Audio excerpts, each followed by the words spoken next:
What's something the crazy teacher did back in high school? We had this English teacher, Mr. K. He was probably in his late 60s, wore mismatched socks on purpose, and swore that grammar was a government conspiracy to suppress expression. I wish I was kidding.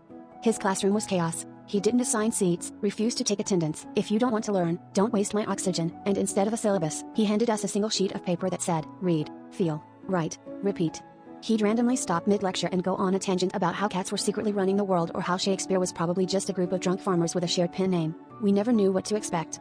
And God forbid you use the phrase in conclusion in an essay. That was a one-way ticket to a dramatic, slow clap followed by him yelling, "Are we writing or pretending to be politicians?"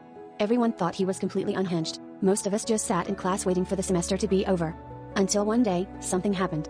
This quiet girl, Emily, had a bit of a reputation for skipping, staying silent in class, and just generally being invisible. But one morning, Mr. K handed back our personal narrative assignments. Emily's wasn't in the pile. Instead, Mr. K pulled out her paper, looked around the room, and said, "Today, you're going to listen.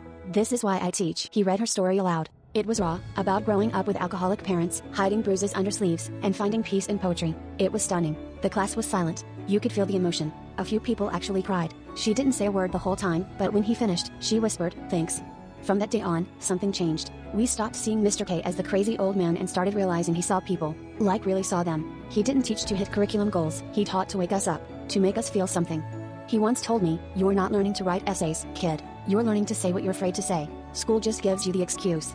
He even kept a small box on his desk labeled "Things That Matter." If you wrote something real, raw, something that felt true, he'd fold it up and add it to the box. "Because truth deserves a home," he'd say. After I graduated, I heard he retired the year after. He didn't do a big farewell, no party. Just left a note on the board, "Don't write what they want, write what's true." Now, years later, I'm a writer. Not a fancy one, not famous. But I get paid to write words that matter to me. And every time I hit delete on a boring sentence, I hear his voice yelling, "Is this writing, or are you pretending to be a politician?" So yeah, Mr. K was weird. He made us uncomfortable, confused, even annoyed. But damn, he taught us more about life than any textbook ever could.